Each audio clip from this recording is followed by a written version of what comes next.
நான் அதித்தி. இந்த வீடியோல வந்து தமிழ்ல இருக்கிற பெஸ்ட் 10 காமிக்ஸ பத்தி சொல்லப் போறேன். ஆக்சுவலி தமிழ்ல காமிக்ஸ் இருக்கு அப்படிங்கிற விஷயமே வந்து நெறைய பேருக்கு புதுசா தான் இருக்கும். பட் தமிழ்ல வந்து நெறைய கலெக்ஷன் ஆஃப் காமிக்ஸ் இருக்கு. ஸோ ஒன்னொன்னா என்ன இருக்குன்னு பார்க்கலாம். இது வந்து நான் ஊடால ஊடால வந்து அந்த கேரக்டர்ஸ பத்தியும், அந்த கேரக்டர்ஸ் எல்லாம் எப்படி கொண்டுட்டு வந்தாங்க, அண்ட் அந்த கேரக்டர்ஸ்க்கான ஒரு ஒரு காமிக் புக்க பத்தியும் மட்டும் இந்த வீடியோல சொல்றேன். So let's get into the video. முதல்ல நான் சொல்லப் போற கேரக்டர் அண்ட் புக் வந்து ஃபர்ஸ்ட் தமிழ்ல அறிமுகப்படுத்தப்பட்ட காமிக்ஸ் அப்படிங்கிறது இதுதான். இந்த காமிக்ஸ் பேர் வந்து இரும்பு கை மாயாவி அப்படிங்கிறது தான் இந்த காமிக்ஸ். இந்த ஸ்டீல் கிளா அப்படிங்கிறதுல இருந்து இன்ஸ்பயர் ஆகி இதை வந்து எடுத்திருக்காங்க. இந்த இரும்பு கை மாயாவி அப்படிங்கிறத கொண்டுட்டு வந்தது யாரு அப்படின்னா முத்து காமிக்ஸ் அப்படிங்கிறாங்க. அந்த முத்து காமிக்ஸ் வந்து இப்ப லயன் முத்து காமிக்ஸ் அப்படிங்கிற பேர்ல வந்து அறியப்பட்டுட்டு வருது. ஆக்சுவலி அது அப்பா பையனோட தான் அந்த காமிக் பப்ளிகேஷன். இந்த இரும்பு கை மாயாவி அப்படிங்கிறவர் யாரு அப்படின்னா லூயிஸ் கிராண்டல் அப்படிங்கிறது அவர் பேரு. அவர் வந்து ப்ரொஃபசர் பேரிங்கர் அப்படிங்கிறவருடைய லெபார்டரியில அசிஸ்டண்டா வேலை பார்த்துட்டு இருப்பாரு.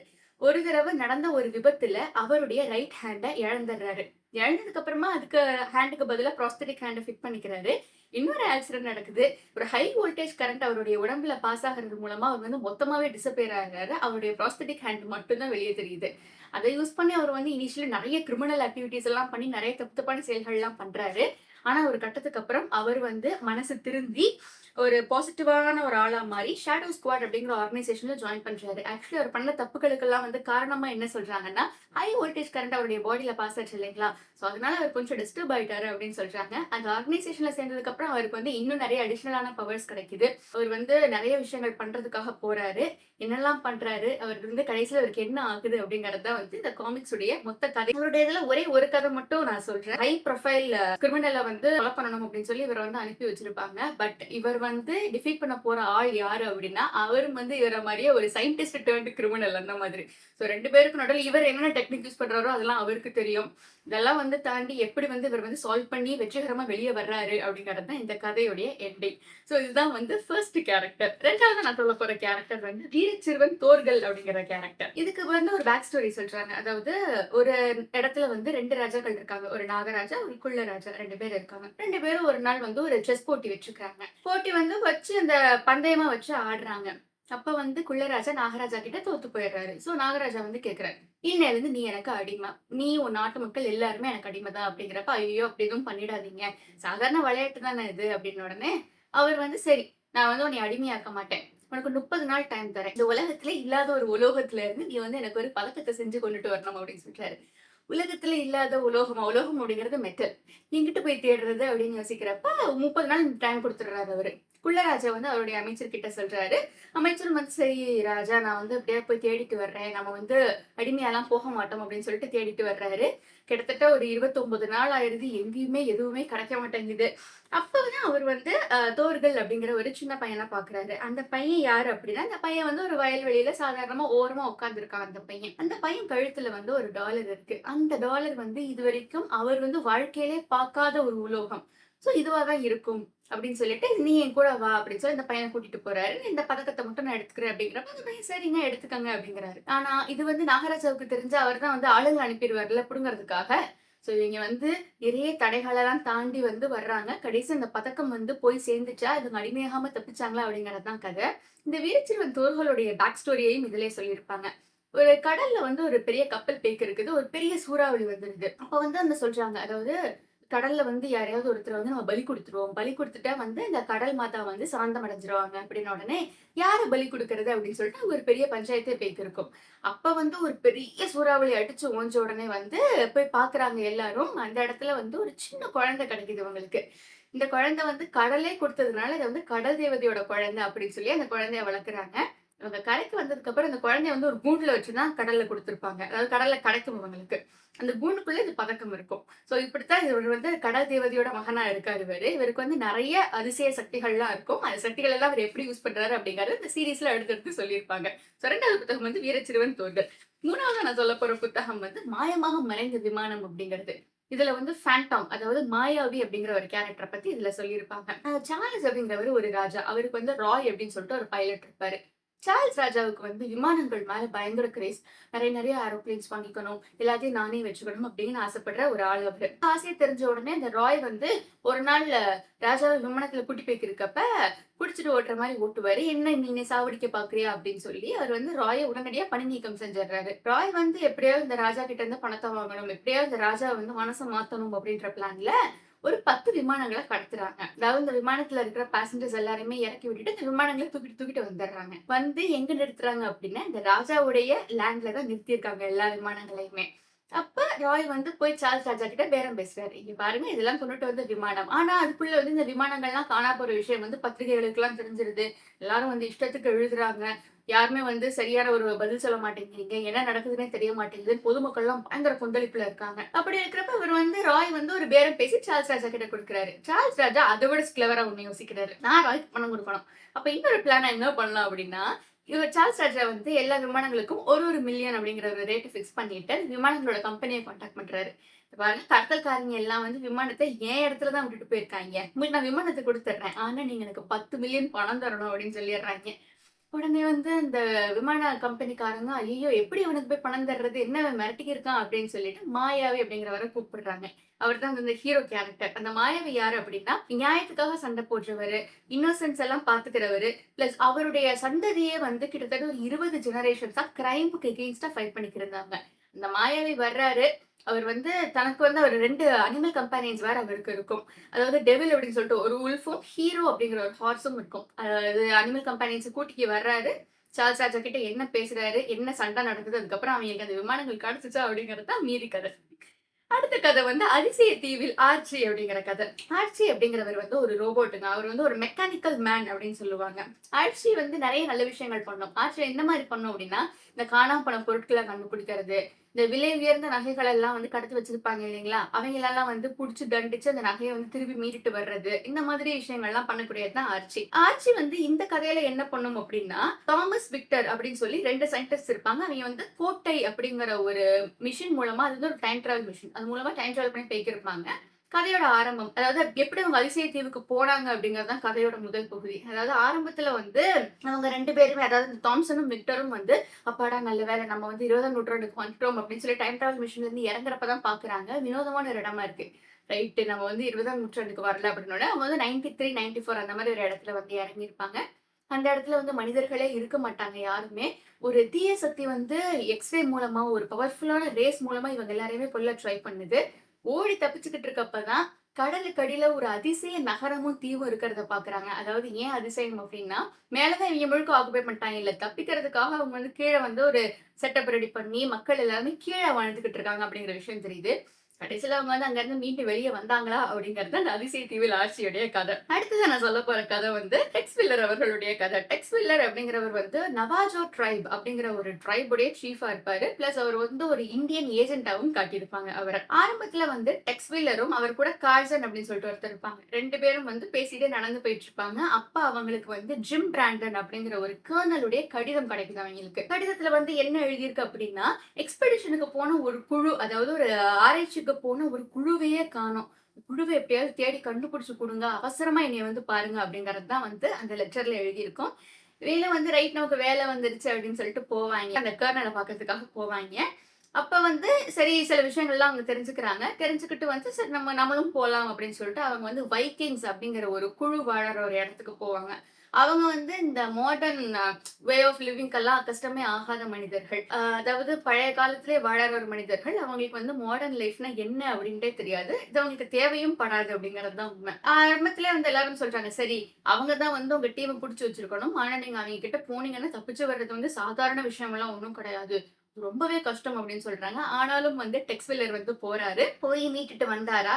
அந்த குழுவுல இருக்கிற மிச்சவங்களுக்குலாம் என்ன ஆச்சு? அவங்க வந்து திருப்பி நம்மளுடைய சாதா உலகத்துக்கு வந்தாங்களா? நம்மளுடைய உலகத்தோட சட்டதிட்டங்களுக்கு கட்டுப்படுறாங்களா? அப்படிங்கிறது தான் கதையுடைய எண்டிங். அடுத்து சொல்ல போற கதை வந்து மந்திரக்கோட்டை மாயாவி அப்படிங்கிற கதை. ஆரம்பத்துல ஃபேண்டம் மாயாவி அப்படின்னு ஒரு கேரக்டர் சொன்னேன் இல்லைங்களா? ஒரு 2 கதைகளுக்கு முன்னாடி. அவர் தான் வந்து இந்த கதையிலயுமே வந்திருப்பாரு. இதுல வந்து டயானா அப்படின்னு சொல்லிட்டு ஒரு பொண்ணு தான் காட்டியிருப்பாங்க. அவங்க தான் ஃபீமேல் புரோட்டகனிஸ்ட். அவங்க வந்து ஒரு பெரிய நாட்டுல இருக்காங்க. அவங்க வந்து சரி நான் போய் வந்து குளிக்க போறேன் அப்படின்னு சொல்லிட்டு போறாங்க. ஆனா வந்து குளிக்க போற இடத்துக்கு பின்னாடி என்னன்னா, ஒரு மந்திரவாதியுடைய ஒரு கோட்டை இருக்கும். அங்க போகாதீங்க அப்படின்னு சொல்றாங்க. அதாவது வேணாம், அதெல்லாம் ரிஸ்க் அப்படிங்கிறாங்க அமைச்சர்கள்லாம். ஆனா வந்து டயானா அதெல்லாம் கேட்காம போறாங்க. அங்க போய் குளிக்க போறவங்க வந்து மந்திரவாதி கிட்ட மாட்டிக்கிறாங்க. அந்த மந்திரவாதி எதுக்கு பேர் போனவரு அப்படின்னா, மனுஷங்க எல்லாரையுமே வந்து பொம்மையா மாத்தி, அவங்கள வந்து அந்த கோட்டை வாசல்ல நிக்க வச்சுருவாரு.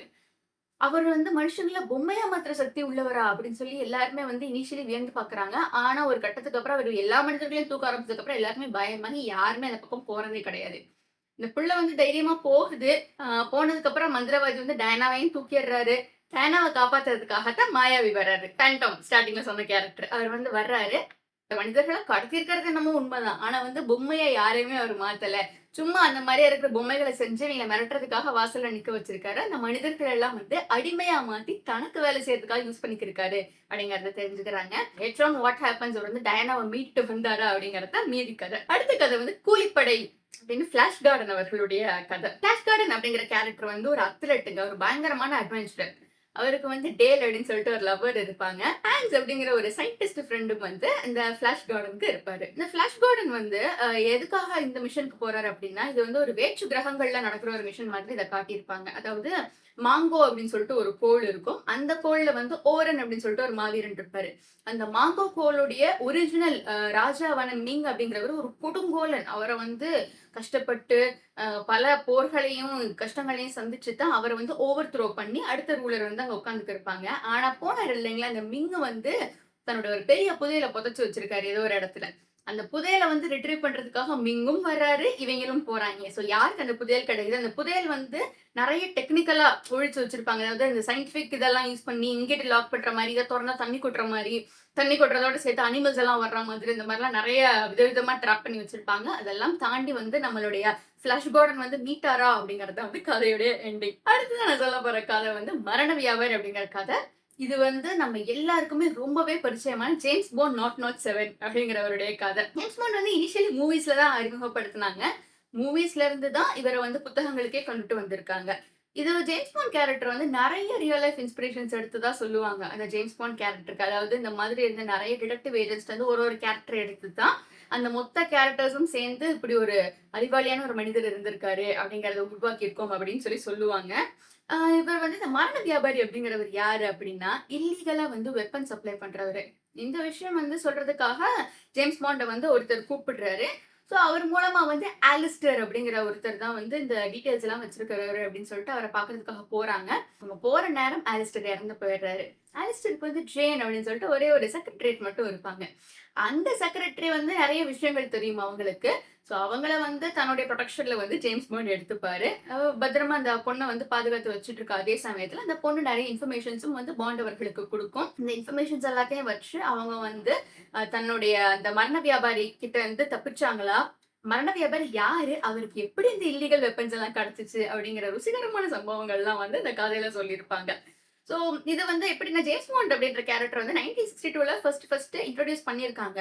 ஆனா அடுத்து வந்து ஒரு 20 இயர்ஸ் ஜேம்ஸ் பாண்ட் கேரக்டருக்கான கதையே வரல. 1980ஸ்ல தான் மறுபடியும் அப்படி ஒரு கேரக்டர் வந்து கொண்டுட்டு வந்திருக்காங்க. ஸோ இந்த 20 இயர்ஸ் கேப்ல தான் வந்து இந்த பல புது புது காமிக்கல் கேரக்டர்ஸ் எல்லாமே வந்து வந்தது. But James Bond is always James Bond right. Yeah. அடுத்து நான் சொல்லப் போற கதை வந்து ஒரு ஃபீமேல் கேரக்டருடைய கதை. அதாவது மாடஸ்டி பிளேஸ் அப்படிங்கிறவங்களுடைய கதை. இந்த கதையோட பேர் வந்து ரத்த சிலை. அதாவது இந்த மாடஸ்டி பிளேஸ் அப்படிங்கிறவங்க டிஸ்பிளேஸ்டு பெர்சன்ஸ் கேம்ப். அதாவது இந்த ஒரு நாட்டுல இருந்து இன்னொரு நாட்டுக்கு போவாங்க இல்லைங்களா? அந்த கேம்ப்ல தான் வந்து இனிஷியலி இருப்பாங்க. அங்கிருந்து எஸ்கேப் ஆவாங்க அவங்க. எஸ்கேப் ஆகி வேர்ல்ட் வார் 2 டயத்துல அவங்க வந்து நெறைய இங்கேயும் அங்கேயுமா மாறி மாறி சுத்திக்கிட்டு இருப்பாங்க. ஏன்னா அவங்களுக்கு அப்ப ரொம்ப சின்ன வயசு. எந்த ஞாபகங்களுமே அவங்களுக்கு இருக்காது. அந்த அப்படி சுத்திக்கிட்டு இருக்க சமயத்துல கொஞ்ச நாள் கழிச்சு வந்து இன்டர்நேஷனல் கிரைம் ஆர்கனைசேஷனை வந்து ஜாயின் பண்ணிக்கிறாங்க. அந்த இடத்துல அவங்களுக்கு வந்து வில்லி கார்வின் அப்படின்னு சொல்லிட்டு ஒரு ஃப்ரெண்ட் கிடைக்கிறாரு. அவர் வந்து கதை நெடுகவே வந்து ஃப்ரெண்டா தான் வருவாரு. ஆக்சுவலி வந்து வில்லி கார்வினுடைய கேர்ள் ஃப்ரெண்ட்ஸுக்கெல்லாம் வந்து இனிஷியலி இவங்கள மாடஸ்டிய பார்த்தா வந்து பொறாமையா வேற இருக்கும். என்ன இந்த பிள்ளை எப்பயும் அவன் கூடயே சுத்துது அப்படின்ட்டு. பட் அவங்க 2 பேருக்குள்ளயுமே வந்து வெறும் பிளாட்டோனிக் ரிலேஷன்ஷிப் தான் இருக்கும். எந்த விதமான ரொமான்டிக்கோ, செக்சுவல் ரிலேஷன்ஷிப்போ இருக்காது. இது வந்து 2 பேருக்குமே நல்லா தெரியும். ஒரு பயங்கர க்ளோஸ் ஃப்ரெண்ட் மாதிரி அப்படின்னு வச்சுக்கோங்களேன். இவங்களுக்கு வந்து மாடஸ்டி அப்படிங்கிற பேரே வந்து இவங்க சூஸ் பண்ணிக்கிட்ட ஒரு பேர் தான். பிளேஸ் அப்படிங்கிற பேரும் இவங்க சூஸ் பண்ணிக்கிட்டது தான். ஆக்சுவலி இவங்களுடைய ஒரிஜினல் பேர் வந்து வேற. பட் இது வந்து பல இடங்கள்ல இருந்து இன்ஸ்பிரேஷன் எடுத்து அவங்க சூஸ் பண்ணிக்கிட்டதா சொல்லுவாங்க. அவங்க வந்து பிசிக்கல் ஸ்ட்ரென்த்ஸ ரிலே பண்ணி அண்ட் இந்த காம்பேட் ஸ்கில்ஸ்லாம் அவங்களுக்கு நெறைய இருக்கும். அதாவது இந்த சண்டை போடுற ஸ்கில்ஸ், வெப்பன்ஸ் ஹேண்ட்லிங் எல்லாமே வந்து அவங்களுக்கு தெரியும். இவங்க 2 பேரும் வந்து மிக முக்கியமா இந்த உயிர் சேதம் ஆகக்கூடாது, தேவையில்லாம ரத்தம் சிந்தக்கூடாது அப்படின்னு நம்புற ஆளுங்க இவங்க. இவங்களுக்கு வந்து ரொம்ப இரக்க குணம் இருக்கிறதுனால, எல்லா இடங்கள்லயும் போனா முடிஞ்ச வரைக்கும் இந்த ஆர்ஃபன் குழந்தைங்களுக்கு எல்லாருக்குமே இவங்க எல்லா கதைகள்லயுமே ஹெல்ப் பண்ற மாதிரி தான் காட்டியிருப்பாங்க. ஸோ இந்த கதையிலயுமே வந்து இனிஷியலி 2 ஆர்ஃபன் குழந்தைங்க வந்து வர்றாங்க. வந்து இவங்க கிட்ட அதாவது பார்க்குறாங்க. இவங்க வந்து கூப்பிட்டு சாப்பாடுலாம் போடுறாங்க. அவங்க வந்து அண்ணன், தங்கச்சின்ற மாரி சொல்லியிருப்பாங்க. சாப்பாடு போடுறாங்க. போட்டுட்டு அவங்கள நல்லா கூட வச்சு குளிக்கலாம் வச்சு, இவங்க ரூமுக்கு கூட்டிட்டு போயிட்டு குளிக்கலாம் வச்சு, சாப்பாடெல்லாம் நல்லா போட்டு, நல்லா வச்சுக்கிறாங்க. சரி நம்ம காசு குடுத்து அனுப்பிருவோம் அப்படிங்கிறப்ப, காசு குடுத்து அனுப்புறாங்க. அனுப்புனதுக்கு அப்புறம் தான் கண்டுபிடிக்கிறாங்க, மாடஸ்டியோட பிரீஃப் கேஸையும் அந்த பையன் திருடிட்டு போயிட்டான் அப்படிங்கிறது. அந்த பிரீஃப் கேஸ்ல வந்து ஒரு தங்கம், வைரம் அது 2ம் இருக்கிற தனித்தனி சிலைகள் சம்மந்தப்பட்ட ஒரு முக்கியமான இன்ஃபர்மேஷன் இருக்கும். அந்த இன்ஃபர்மேஷன் வந்து வெளிய லீக் ஆகுது. ஒருத்தர் கொலை செய்யப்படுறாரு. இப்ப வந்து இன்டைரக்ட்டா இவங்க தான் ரீசன் அப்படிங்கிற மாதிரி வருது. ஸோ ஃபைனலி யார் கொலை பண்ணாங்கன்னு அவங்க கண்டுபிடிச்சாங்களா? இந்த பசங்க ஏன் இவங்க கிட்ட இருந்து வந்து திருடுனாங்க அப்படிங்கிறதெல்லாம் வந்து கதையுடைய எண்டிங். இதுவும் வந்து ஒரு அமேசிங்கான கதை அப்படின்னு நம்ம சொல்லலாம். ஃபைனலா நான் சொல்லப் போறது வந்து 1 கதை, 2 கதை இல்ல. ஆக்சுவலி அது ஒரு கலெக்ஷன். லயன் காமிக்ஸ் வந்து லயன் 2 காமிக்ஸ் வந்து 10 கதைகள் சேர்ந்த ஒரு தொகுப்பு. தீபாவளி எடிஷன், பொங்கல் எடிஷன் அப்படின்னு சொல்லிட்டு எல்லாம் வந்து ஒரு பல்கியான புத்தகங்கள் போட்டிருக்காங்க. அது வந்து புக் ஃபேர்ல இருந்தத பார்த்திருக்கேன். It's pretty expensive. பட் இந்த மாரி நான் தனித்தனியா சொன்னேன் இல்லைங்களா? ஒரு 9 கதைகள். அதெல்லாம் வந்து சேர்த்து ஒரு 10 கதை சேர்த்து, 20 கதை சேர்த்து, 500 பக்கங்கள் கொண்ட தொகுப்பு அந்த மாதிரி எல்லாம் இருக்கும். உங்களுக்கு அந்த மாதிரி கிடைச்சுச்சு அப்படின்னா, நீங்க டெஃபினட்டா ட்ரை பண்ணி பார்க்கலாம். காமிக்ஸ் வந்து தே ஆர் பிரிட்டி எக்ஸ்பென்சிவ். ரொம்ப வந்து விலை குறைவா இருக்கும் அப்படின்னு சொல்ல முடியாது. உங்களுக்கு வந்துட்டு காமிக்ஸ் விலை குறைவா வாங்கணும் அப்படின்னா, ஒரிஜினலாவே இந்த காமிக்ஸ் எல்லாம் வந்து ரூ. 3 ரூ. 5 தான் வந்த காலத்துல. அதெல்லாம் வந்து இப்ப பழைய புக்கு கடையில தேடி பார்த்தீங்க அப்படின்னா, உங்களுக்கு கிடைக்க வாய்ப்பு இருக்கு. ஸோ அத வந்து நீங்க ₹10 ₹20 அந்த மாரினா நீங்க பல்க்கா வந்து எடுத்துக்கலாம். இப்ப வந்து சிவகாசியில வந்து எல்லாத்தையுமே வந்து பிரிசர்வ் பண்ணி வச்சிருக்கிறதா வந்து சொல்றாங்க. அண்ட் இது வந்து விக்கிபீடியால இருந்த இன்ஃபர்மேஷன் இது ஆக்சுவலி. சிவகாசியில வந்து அந்த லயன்முத்து காமிக்ஸ் உடைய அந்த பப்ளிஷர்ஸ் வந்து நெறைய அதாவது அது வந்து ரொம்ப மிஸ்யூஸ் ஆகுது. நெறைய பேர் வந்து பைரேட்டட் காப்பீஸ் வந்து சர்க்குலேட் பண்ணிட்டு இருக்காங்க அப்படிங்கிறதுனால, அத வந்து சேஃப்கார்ட் பண்ணி வச்சிருக்கிறதா சொல்றாங்க. நான் சொன்ன புக்ஸ் எல்லாமே வந்து அவங்களுடைய வெப்சைட்ல இருக்கு. அண்ட் Amazonல நான் தேடி பார்த்த வரைக்கும் பெருசா எனக்கு எதுவும் கிடைக்கல. பட் அவங்களுடைய வெப்சைட்ல வந்து அஃபிஷியல் வெப்சைட்ல அ தாராளமாவே கிடைக்குது. Plus online book stores, Tamil book ஸ்டோர்ஸ்ல இதே மாதிரி வந்து இன்னும் நெறைய கேரக்டர்ஸ் இருக்கு. அந்த கேரக்டர்களுடைய கதைகளும் இருக்கு. அண்ட் எனக்கு வந்து ஒரு கேரக்டருடைய பேர் தெரியல ஆக்சுவலி. இவன் எனக்கு கீழ வருமான்னு கூட தெரியல. நான் வந்து புக் ஃபேர்ல வந்து ஒரு கடையில மொத்தமாவே இந்த கேரக்டருடைய காமிக்ஸ் மட்டும் தான் இருந்தது. கருப்பு கலர்ல தொப்பி போட்டிருந்தது. கருப்பு கோட் போட்டிருந்தது. I don't know the name of the character. அந்த கேரக்டர் பேர் தெரிஞ்சா தான் நம்ம அத பத்தி பேச முடியும். பட் எனக்கு அது கிடைக்கவே இல்ல. நானும் இஷ்டத்துக்கு போட்டு கூகுள்லாம் பண்ணி பார்த்தேன். எனக்கு அது பேர் கிடைக்கல. நான் மிஸ் பண்ண கேரக்டர் எது அப்படின்னு உங்களுக்கு தெரிஞ்சுச்சுன்னா நீங்க கீழ கமெண்ட்ல சொல்லுங்க. And what you think about this video? Tamizha comics பத்தி நீங்க என்ன நினைக்கிறீங்க? நீங்க என்ன மாரி புத்தகங்கள்லாம் படிப்பீங்க? நான் வந்து சமீபத்தில வந்து இந்த சூப்பர் மார்க்கெட்லாம் போறப்ப, ஃப்ரண்ட்ல வந்து ஒரு சூப்பர் மார்க்கெட்ல புக்ஸ் எல்லாம் வச்சிருப்பாங்க. ஆக்சுவலி அதெல்லாம் சணல் போட்டு கட்டி வச்சிருப்பாங்க. நான் நிக்கிற நேரத்துக்கு படிக்கிறாங்க அப்படிங்கிறதுனாலயான்னு தெரியல. அது வந்து ட்விங்கிள் அப்படின்னு சொல்லிட்டு ஒரு ஒரு குழந்தைகளுக்கான புக் இருக்கும். சின்ன வயசுல வந்து அது ரூ. 50 அப்படின்னு சொல்லி அது அப்போ வந்து அது பயங்கர எக்ஸ்பென்சிவா இருந்தது. இப்ப அத பார்க்கிறப்போ ரூ. 150 அப்படின்னு சொல்லி பார்த்து வச்சுட்டு வர்ற மாரி இருக்கு. I think we always been poor throughout லைஃபான்னு தெரியல. பட் அதுல வந்து நெறைய கதைகள் நல்லாருக்கும். But if you can afford that amount நீங்க தாராளமா அந்த புக்க நீங்க ட்ரை பண்ணி பார்க்கலாம். And what do you think about this வீடியோன்னு கீழ கமெண்ட்ல சொல்லுங்க. And please do like, comment and subscribe to my channel. Thank you.